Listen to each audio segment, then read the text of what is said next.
రాశి గారు and wish good luck, happy Ugadi in advance. And నా ఏంటి మీరు ఇద్దరు అనుకొని వేసుకొని వచ్చారా శ్రీలీల గారు? ఆ, వేసుకొని వచ్చాక అనుకుంటున్నాం మనం. యాక్చువల్లీ శ్రీలీల గారు మాట్లాడతారు, బట్ ఎంత సింక్లో ఉన్నారండి ఇద్దరు హీరోయిన్స్. అదే. సో అందరికీ నమస్కారం. మొదటిగా ఉగాది శుభాకాంక్షలు అడ్వాన్స్. మన కొత్త న్యూ ఇయర్ ఇది. అండ్ ఈరోజు ఎస్పెషలీ ఉగాది రోజు నాకు ఈ సినిమా రావడం అనేది ఇంకా చాలా చాలా స్పెషల్. సో మాట్లాడాల్సినంత మాట్లాడేసాం. ఇప్పుడు మీరే చెప్పాలి, మీరే చూడాలి. అండ్ మొన్న కొన్ని గ్లింప్సెస్ అంటే డబ్బింగ్ అప్పుడు చూశాను, బట్ కొన్ని అది రివీల్ చేయొచ్చో లేదో తెలియదు, కానీ చాలా చాలా కాన్ఫిడెంట్గా ఉన్నాం మేము. And I really feel it's a good film and ఒక మంచి తెలుగు సినిమా ఉగాదికి వస్తుంది. సో మీరు అందరూ చూసి సపోర్ట్ చేసి మీరు ఎంజాయ్ చేస్తారు ఫస్ట్ అని నేను అనుకుంటున్నా. So please make that happen. And అలాగే ఐ థింక్ మీడియా వైపు నుంచి వచ్చిన వాళ్ళందరికీ చాలా రోజుల తర్వాత కలిసాను మిమ్మల్ని అందరినీ. Thank you so much. చాలా పాజిటివిటీ చూపించారు వచ్చిన వెంటనే.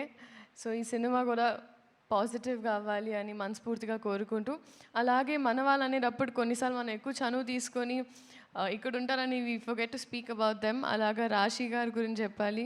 She's been such a sweet heart. మేము కలిసి షూట్ చేయలేదు, కానీ ఈ సినిమా చేస్తున్నామని తెలిసిన తర్వాత చాలా డిఫరెంట్ ప్లేసెస్లో కలిసాం తెలియకుండా. అండ్ ఇవాళ కూడా తెలియకుండా మ్యాచింగ్ వేసుకున్నాం. So I'm so happy and thank you for being so kind to me. నేను Ustaad Bhagat Singh first 2 years back shoot చేసిన ఫస్ట్ డే, నేను తెలుగు సినిమా స్టార్ట్ చేసిన తర్వాత she's the first Telugu actress to be very nice and kind to me. So మేమిద్దరం కలిసి మా ఇద్దరికి మేము మొన్నే మాట్లాడుకున్నాం ఆఫ్ రికార్డ్ దట్ ఈ సినిమా మాకు చాలా ఇంపార్టెంట్ అండ్ ఇప్పుడు ఆ బాధ్యత అందరి మీదే. So thank you so much ఇప్పటి వరకు సపోర్ట్ చేసినందుకు. అలాగే మా సినిమా చూసి ఎంజాయ్ చేయండి and thank you so much. Thank you so much Sreeleela గారు. రేపొద్దున సెలబ్రేట్ చేసుకోబోతున్నాం ఎనీహో మిమ్మల్ని అండ్ పవర్ స్టార్ గారు కెమిస్ట్రీని. Thank you so much. And నా గారిది అది సినిమా తీయడంలో అయినా సినిమాలో అయినా ఎక్కడైనా ఉన్నా ఆయన వచ్చారు, మొత్తం సెట్ అయిపోయింది టక్కని ఇక్కడ. అప్పటి వరకు ఖాళీగా కనిపించింది. బట్ ఎస్, రేపు మొత్తం ఉస్తాద్ భగత్ సింగే అనమాట. అండ్ అడ్వాన్స్ కంగ్రాచులేషన్స్ చెప్పేస్తూ డైరెక్టర్ హరిశంకర్ గారికి మైకి చేస్తున్నాను నేను. స్నేహితులందరికీ, మీడియా మిత్రులందరికీ నా హృదయపూర్వక అభినందనలు, సంతోషం. చాలా కాలం అయింది మనం అందరం ఇలా కలిసి. So first of all very happy. రేపు ఉగాది, అది కాస్త ఉస్తాద్ ఉగాదిగా మారబోతుంది. ముందుగా ఈ నూతన సంవత్సరం సందర్భంగా మనందరి కెరీర్లో మనందరి పర్ఫార్మెన్సు ఈ సంవత్సరం బద్దలైపోవాలని మనస్ఫూర్తిగా కోరుకుంటున్నా. మీ అందరికీ బాగుండాలి. సినిమా చాలా ఇంటర్వ్యూలో చాలా మ్యాటర్ చెప్పాను. నాకు తెలిసి ఒక ఒక ఒక బిగ్ స్టార్ కమర్షియల్ ఎంటర్టైనర్ వచ్చి చాలా కాలం అయింది నా ఫీలింగ్. లాస్ట్ కమర్షియల్ ఎంటర్టైనర్ మీకు ఎవరికైనా గుర్తుందా? చాలా కాలం అయింది. మా తమ్ముడు అనిల్ బ్లాక్ బాస్టర్ కొట్టాడు, మనశంకర వరప్రసాద్. కమర్షియల్ ఎంటర్టైనర్తో పాటు it's more of a family entertainer అని నా ఫీలింగ్. అందుకు నేను అంటున్నా, ఒక స్టార్ హీరో అన్ని హంగులతో వచ్చిన సినిమా, కేవలం ఫ్యాన్స్ మాత్రమే కాకుండా సాధారణ ప్రేక్షకులు కూడా ఎంజాయ్ చేసే సినిమా వచ్చి చాలా కాలం అయింది అని నా ఫీలింగ్. ఫుల్ ప్లెడ్జ్డ్గా పాటలు, డ్యాన్సులు, డైలాగులు, విలన్తో పాటు ఉండే ఒక హీట్ కాన్వర్జేషన్స్, లవ్ స్టోరీస్, అందులో ఒక entertainment. When I say entertainment only comedy కాదండి. ఎంటర్టైన్మెంట్ అన్నప్పుడు solid action sequences, solid dialogues, at the same time ఒక అడ్రలిన్ రష్ ఇచ్చే మూమెంట్స్. డెఫినెట్గా మిగతా సినిమాలకు ఉన్న రేట్లు మనకి ఇక్కడ తెలంగాణలో రాలేదు. కాబట్టి ఇది ఏ రికార్డులు కొడుతుంది, ఎంత కలెక్ట్ చేస్తుంది, ఒక రూపాయి ఎక్కువ చేస్తుంది తక్కువ చేస్తుంది అనేది నేను చెప్పలేను. ఖచ్చితంగా ఒక విషయం మటుకు చెప్పగలుగుతున్నా, సినిమా చూసిన తర్వాత ఇలాంటి సినిమా వచ్చి చాలా కాలమైంది, ఇంత ఎంటర్టైనింగ్ సినిమా వచ్చి చాలా కాలమైందని చెప్పి పవన్ కళ్యాణ్ గారిని మనస్ఫూర్తిగా తృప్తిగా ఆయన నుంచి ఏమేమి కోరుకుంటారో, హెయిర్ స్టైల్ నుంచి డ్యాన్సెస్ వరకు, డైలాగ్స్ వరకు, ఆయన మాడ్యులేషన్, ఆయన సెన్స్ ఆఫ్ హ్యూమరు, ఒక ఫుల్ ప్లెడ్జ్డ్ పవన్ కళ్యాణ్ గారి సినిమా. నేను ఆ రికార్డు ఈ రికార్డు ఇవన్నీ మనసులో పెట్టుకోలేదు, ఎందుకంటే అది రిలీజ్ డేట్లు బట్టి ఉంటుంది. మనం ఓడి ధరిస్తే దయ్యం ఓడి తెలిసింది అన్నట్టు మేము March 26th రావాల్సింది, 19th రావాల్సి వచ్చింది. సో ఆ రిలీజ్ డేట్ని బట్టి సంక్రాంతికి వస్తే ఒక రెవెన్యూ, సమ్మర్కి వస్తే ఒక రెవెన్యూ, మిగతా ఏ సినిమా లేకపోతే ఒక రెవెన్యూ. ఆ రికార్డ్స్ అంటే ఎంత కలెక్ట్ చేస్తుంది అనేది మన చేతిలో లేదు. ఎంత ఖర్చు పెట్టి తీయగలుగుతాం, ఎంతలో తీయగలుగుతాం అనేది డైరెక్టర్ చేతిలో ఉంటుంది. ఆ విషయంలో నేను 100% సక్సెస్ అయ్యాను. చాలా ఫాస్ట్గా ఎక్కడ వేస్టేజీ లేకుండా ఈ సినిమా తీయడం జరిగింది. నా unedited length first half edit చేయకముందు వచ్చిన లెంత్ 1 hour 19 minutes. అందులోంచి కొంచెం ఎక్స్ట్రా ఎంజీస్ అయ్యి ఒక 5 నుంచి 7 నిమిషాలు తీసేసి ఫస్ట్ హాఫ్ రెడీ చేసాం. అలాగే సెకండ్ హాఫ్ కూడా అంతే, ఇంచుమించు ఒక 125 వరకు వచ్చింది. దాన్ని కూడా ఒక 119, 120 అంటే నాకు చాలా చాలా చాలా తక్కువ ఎడిటింగ్ పని అనమాట. సో అంత కాంపాక్ట్గా ఇండస్ట్రీ ఉన్న పరిస్థితుల్లో ప్రొడ్యూసర్లు ఎదుర్కొంటున్న సమస్యలను దృష్టిలో పెట్టుకొని చాలా ప్రీ ప్లాన్డ్గా, ఎందుకంటే ఇంత ప్లాన్డ్గా చేయడానికి మా మెయిన్ బలం ఏంటంటే పవన్ కళ్యాణ్ గారు. ఎందుకంటే ఆయన పొలిటికల్ స్కెడ్యూల్స్ అన్నీ ఆన్ టైం జరగాలి కాబట్టి మన దగ్గర ఒక అవర్ అటు అయినా ఒక 1 day ఇటు అయినా సరే మొత్తం ఒక చైన్ రియాక్షన్ లాగా, ఒక బటర్ఫ్లై ఎఫెక్ట్ లాగా మిగతా అన్నీ దెబ్బతింటాయి కాబట్టి ప్రాపర్గా టైం ఇచ్చేవాళ్ళు. మార్నింగ్ 7 o'clock అంటే 7 o'clock ముందే చెప్పేసేవాళ్ళు, అదే టైంకి వచ్చేవాళ్ళు. లేదు ఇవాళ మధ్యాహ్నం 2 గంటల తర్వాతే వస్తారు అంటే 2 గంటల తర్వాతే వచ్చేవాళ్ళు. సో దాని మూలంగా ఆయన రాగానే ఎంత ఫాస్ట్గా ఆయన వర్క్ ఫినిష్ చేయొచ్చు అన్న దిశగా మేము చాలా ప్రీ ప్లాన్డ్గా చేసుకున్నాం. కాబట్టి అట్ ద సేమ్ టైం నేను చాలాసార్లు చెప్పాను, మళ్ళీ చెప్తున్నాను, మైత్రి వాళ్ళు ఎలా ఉంటారంటే, సార్ ఇది కావాలి, ఇలా ఈ సెటప్ అనుకుంటున్నా, లేకపోతే ఇది అనుకుంటున్నా అంటే ఫస్ట్ క్వశ్చను ఎంత కావాలి అంటారు, అంతే తప్ప ఎందుకు కావాలి అని అడగరు. ఇలాంటి ప్రొడ్యూసర్లని కాపాడుకోవడం, ఇలాంటి ప్రొడ్యూసర్లు 10 కాలాల పాటు ఇండస్ట్రీలో ఉండడం, వీళ్ళు మరిన్ని సినిమాలు తీయడం అనేది ప్రతి డైరెక్టర్ బాధ్యత, నా స్ట్రాంగ్ ఫీలింగు. ఇంత జర్నీలో ఒక్కరోజు అంటే నేను కథ మార్చిన, కథ సైడ్ కొంచెం కుస్తీ పడ్డా, ఏం పడ్డా, ఏంటి సార్ మీరు స్క్రిప్ట్ లేట్ చేస్తున్నారండి, త్వరగా మనం షూటింగ్ చేయాలి కదా అని ఏ ఒక్కరోజు ఒక చిన్నపాటి అసహనం కానీ, ఒక చిన్నపాటి అసంతృప్తి కానీ లేకుండా నవీన్ గారు అయితే అసలు ప్యాంపర్ చేస్తుంటారు అనమాట డైరెక్టర్ని. అందుకే వాళ్ళ బ్యానర్లో, అంటే నేనేదో స్పెషల్ అని కాదు, ప్రతి డైరెక్టర్ని నేను అలా ప్యాంపర్ చేస్తుంటారు. అందుకే వాళ్ళ బ్యానర్లో అందరు డైరెక్టర్లు సినిమాలు చేస్తున్నారు, ఇంకా చేస్తుంటారన్న నా ఫీలింగ్. సినిమా ఫినిషింగ్ వచ్చేసరికి అప్పటికే చాలా ఖర్చు అయింది. సినిమా దాన్ని ఏమంటారు, డిలే అయింది. ఈ ప్రాసెస్లో సాంగ్స్కి అంత ఖర్చు పెట్టడం అనేది అసలు సహజంగా ఎవరు ఒప్పుకోరు. నేను 500 మంది డ్యాన్సర్స్తో అనుకుంటున్నాను సార్, ఎత్తరా కాలర్ రాగానే కొంచెం ఫస్ట్ థియేటర్లోకి జనాలు రాగానే కొంచెం బాగుండాలి సార్ అంటే 1500 డ్యాన్సర్లు ఇచ్చారు. నేను మామూలు సెట్ అడిగితే వాళ్ళ కెరీర్లోనే మైత్రి మూవీ మేకర్స్లోనే ఎవరు అయినంత పెద్ద సెట్ వేసి ఇచ్చారు. సార్ చాలా రోజుల తర్వాత పవన్ కళ్యాణ్ గారు డ్యాన్స్ చేస్తున్నారు, పవన్ కళ్యాణ్ గారిని చూడాలంటే మరి ఆ సెటప్ కూడా అలాగే ఉండాలి కదా సార్ అని చెప్పి దేక్లేంగే సాలా కానీ ఎత్తరకాల 2 సాంగ్స్ కానీ నేను అడిగిన దానికంటే ఎక్కువ ఇచ్చారు. Naveen garu, sincere my heartfelt thanks అండి. మీరు లేకపోతే, రవి గారు లేకపోతే ఈ సినిమా ఇలా అయితే వచ్చేది కాదు. అంటే ఆయన ఏదో నన్ను పొగుడుతుందని ఆయన పొగుడుతుందని కాదు, కానీ అసలు ప్రొడ్యూసర్లో చేయాల్సిన పనిలో 90% ఈయన ప్రొడ్యూసర్ లాగానే బిహేవ్ చేస్తారు.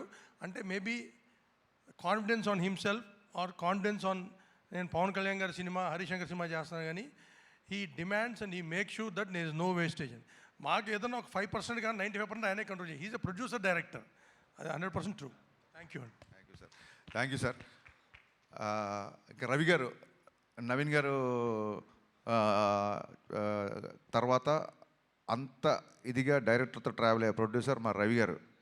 సో అమ్మ నాన్న బ్యాలెన్స్డ్గా ఉంటే ఒక కుటుంబం ఎంత ఆనందంగా ఉంటుందో, రవి గారు నవీన్ గారు అంత బ్యాలెన్స్డ్గా ఉంటారు కాబట్టే మైత్రి కుటుంబం ఇవాళ ఇన్ని విజయాలు సాధించిందని నా ప్రగాఢ నమ్మకం.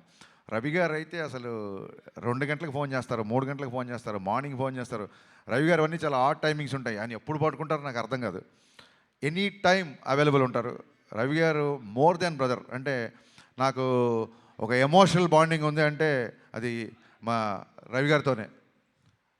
So thanks. మైత్రి సంస్థ గురించి ఎంత చెప్పినా తక్కువే. థ్యాంక్ యూ సో మచ్ అండి మళ్ళీ వన్స్ అగైన్. ఇకపోతే లాస్ట్ మినిట్లో ఒక హీరోలాగా ఎంటర్ అయిన మా బావకి, తమన్కి మనస్ఫూర్తిగా కృతజ్ఞతలు చెప్తాను. ప్రీపోన్ అయిన తర్వాత నా సైడ్ నుంచి ఏం లేదు, నేను ఒకసారి వెళ్ళి అడుగుతాను, మనం అడుగుదాం సార్, మనం ఆల్రెడీ తను చాలా లాస్ట్ మినిట్లో తీసుకొచ్చాము, మళ్ళీ ప్రీపోన్ అవుతున్నప్పుడు నేను, నవీన్ గారు, రవి గారు తమన్ దగ్గరికి వెళ్ళాము. ఇలా డిస్ట్రిబ్యూటర్లు ఎగ్జిబ్యూటర్లు అందరూ ప్రీపోన్ చేద్దాం అంటున్నారు. నీకు అసలే చాలా తక్కువ టైం ఇచ్చాను, అందులోంచి ఇంకో 1 వీక్ వచ్చేస్తాను. ఎందుకంటే 19th సినిమా రిలీజ్ అవ్వాలంటే ప్రింట్ చూడడానికి 19th, కానీ తమనికి ఇంకో 3 రోజులు తక్కువే ఉంటుంది. ఓవర్సీస్కి అతని డెడ్ లైన్ వచ్చేసి 16వ తారీఖే. సో నేను టెన్షన్ పడిపోయా ఫస్ట్. మామూలుగానే 26th అనుకున్నాం, 19th అంటే 19th కదా, 26th కల్లా సౌండ్ రెడీ అయిపోయి ఓవర్సీస్కి వెళ్ళిపోవాలి. చాలా తక్కువ టైం, ఆల్మోస్ట్ 12-13 రోజులు టైము. బాబా నాకైతే నీ చాయిస్తో వెళ్దాం అనుకుంటున్నాను నేను, నువ్వు చెప్పు నీ కంఫర్ట్ అన్నప్పుడు ఆయన ఒక్క సెకండ్ కూడా ఆలోచించలే మావాడు. ఓకే చేసేద్దాం, ఏముంది ఇంకో 2-3 గంటలు ఎక్కువ కష్టపడదాం అన్నాడు. Thank you Baba, hats off. 10-12 రోజుల్లో ఇంత పెద్ద భారీ కమర్షియల్ సినిమాకి పాటలు అంటే అయిపోయింది, ఫైట్లు, ఎంటర్టైన్మెంట్ పోనీ అంటే ఒకటే జోన్లో ఉండే సినిమా కాదు ఇది. రకరకాల ఎమోషన్స్, విలన్తో ఉన్నప్పుడు ఒక సీరియస్నెస్, యాక్షన్ సీక్వెన్సెస్, రాశికన్నతో వచ్చే ఎంటర్టైన్మెంట్, శ్రీలీల గారి క్యారెక్టరేషన్, అన్ని ఎమోషన్స్ ఉన్న సినిమాకి బ్యాక్గ్రౌండ్ స్కోర్ కేవలం 12-13 రోజుల్లో కొట్టేసాడండి. నిన్న చూసిన తర్వాత తమన్ పర్ఫార్మెన్స్ బద్దలైపోయిందని బయటకు వస్తారు. ఫస్ట్ సినిమాల నుంచి బయటకు వచ్చినప్పుడు తమన్ గురించే మాట్లాడుకుంటారు. ఇందులో నాకు ఏ మొహమాటం లేదు, తమన్ గారి గురించే మాట్లాడుకుంటారు first. Thank you Baba, thank you, so sweet of you. లైఫ్లో నువ్వు చేసిన ఈ మేలు, నీ సహాయం, నా రైట్ టైంలో నా పక్క నిలబడి నాకు ఇచ్చిన ఈ ధైర్యం నేను జీవితంలో ఎప్పుడు మర్చిపోలేను. Love you boss, love you. ఇకపోతే మా శ్రీలీల అండ్ రాశికన్న గారు, మేము శ్రీలీలతో షూటింగ్ చేసినప్పుడు అప్పటికి ఇంకా మేము ఆ క్యారెక్టరేషన్ రాశికన్న అనుకోవాలా, ఆవిడ ఊరికి ఆల్ ది బెస్ట్ చెప్తామని సెట్కి వచ్చారు రెడీ బిఫోర్ ఎలక్షన్స్. వచ్చినప్పుడు మనం పనిచేయాలి హరీష్ అంటే, యా రాశి మనం కూడా పనిచేయాలి అని చెప్పి ఇద్దరం అనుకున్నాము. మేబీ తన మేనిఫెస్టేషన్ నా మేనిఫెస్టేషన్ తెలీదు, 2.5 సంవత్సరాల తర్వాత అనుకోకుండా ఆ క్యారెక్టర్కి మళ్ళీ రాశికన్న గారు వచ్చారు. సో అన్నీ కుదిరినాయండి. ఇంకా శ్రీలీల గారి గురించి మొన్నే చెప్పాను నేను, చాలా చాలా చాలా ఇంటెలిజెంట్. మిగతా విషయాలు ఆవిడ గురించి ఎవరిని అడిగితే నేను Q&Aలో చెప్దాం అనుకుంటున్నాను. ఫ్రీ ఈవెంట్ లాగా మళ్ళీ ఎక్కువసేపు క్లాసులు విగుతున్నాను. అనుకోకపోతే ఈ సినిమాకి అడిషనల్ ఫోటోగ్రఫీ 2 సాంగ్స్ ఇచ్చిన మా కెమెరామెన్ రవివర్మన్ గారికి, అలాగే సినిమా మొత్తం సినిమాటోగ్రఫీ చేసిన మా కెమెరామెన్ అయినంక బోస్. ఈ సినిమాకి 2 కెమెరామెన్లు, 2 మ్యూజిక్ డైరెక్టర్లు, 2 ప్రొడ్యూసర్లు, 2 హీరోయిన్లు. సో ఇదేది ప్లాన్ చేసింది కాదు, అన్నీ అలా కుదిరిపోయినాయి.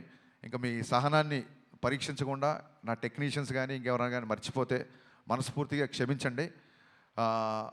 మళ్ళీ చెప్తున్నాను, ఈ కలెక్షన్స్ నెంబర్ గేమ్లో పడి ఒక చిన్న డిస్టర్బ్ అయ్యే ఛాన్స్ ఉంది. కాబట్టి నేను చాలా రోజుల నుంచి వీటికి దూరంగా ఉండే ప్రయత్నం చేస్తున్నా మ్యాక్సిమం. ఎవరికైనా ఇప్పుడు 100 రోజులు, 50 రోజులు, 250 రోజులు సిల్వర్ జూబ్లీ ఫంక్షన్ లేవు. కాబట్టి సినిమా యొక్క హిట్ అనేది కలెక్షనే పారామీటర్. కాబట్టి ఏ డైరెక్టర్కైనా ఆ కలుపుకోవాలి లేకుంటే తీసుకోవాలని ఉంటుంది. కానీ ట్రైయింగ్ చూడండి, మానవ ప్రయత్నం అంటారు కదా. సో నేను చెప్పదలుచుకుంది ఏంటంటే, థియేటర్లకు వచ్చిన ప్రేక్షకుడు, మామూలు సినిమా లవర్, మామూలు సినిమా గోవర్, థియేటర్లకు వచ్చిన వాళ్ళు, ఇలాంటి ఎంటర్టైనింగ్ సినిమా, ఇలాంటి ఒక కంప్లీట్ సినిమా చూసి చాలా కాలం అయింది అని చెప్పి 10 మందికి చెప్తారు. ఫ్యాన్స్ అయితే ఖచ్చితంగా మళ్ళీ చూస్తారు. బేసిక్ ఇంక్లూడింగ్ సినిమా యొక్క నిడివి, సినిమా యొక్క ఫూటేజ్ నుంచి కూడా ఇది రిపీట్ ఆడియన్స్ చూసేలాగే నేను ప్లాన్ చేశాను. సినిమా 2.5 గంటల లోపే ఉంటుంది. ఖచ్చితంగా రిపీట్ ఆడియన్స్ ఉంటారు అని మనస్ఫూర్తిగా నమ్ముతున్నాను. దురంధర్ సినిమా గురించి కూడా చాలామంది అడుగుతున్నారు. మీరు అడగముందే అది క్వశ్చన్ అంతా అడుగుతారేమో. మళ్ళీ చెప్తున్నా, చాలామంది పాతికేమిది ఉన్నారు కాబట్టి. Aditya Dhar is a very potential director. And ఒక not only Dhurandhar, Uri cinema నుంచి been great admirer of his work. And వాళ్ళ జోనర్ వేరు, మన జోనర్ వేరు. So I feel it is not a competition of cinema from 19th Ugadi. It is going to be the celebration of cinema. Thank you so much. Thank you so much Harishankar garu. మీకు ఉస్తాద్ ఉగాదికి ముందుగానే happy Ustaad Ugadi. And prepone right టైంకి అయిందండి ఇది. Ugadi start Geetha Bhagat చూడండి. Thank you. కాదు, Ugadi starts with U కదా. No, Ustaad Ugadi U by A. మామూలుగా ఉగాది రాసేటప్పుడు స్పెల్లింగ్లో యూ కదా. ఉస్తాద్ యూ. మీరు అన్లిమిటెడ్ అల్ట్రా అమేజింగ్ సక్సెస్ అందుకోవాలని మనస్ఫూర్తిగా కోరుకుంటున్నాము. ఇదే ఎక్కడికి వెళ్ళండి, అసలు ఎవరు యాంకర్లు అవ్వచ్చు, ఇంకోళ్ళు అవ్వచ్చు, మన రిపోర్టర్లు అవ్వచ్చు, ఎవరి కాళ్ళు పంచులు వేస్తుంటే ఒక డైలాగ్ రైటర్గా నేను ఎంత కాన్షియస్ ఫీల్ అవుతున్నా, నేను ఇంకా ఎంత అప్డేట్ అవ్వాలి అనేది నాకు గుర్తు చేసిన every time. Thank you so much. Thank you.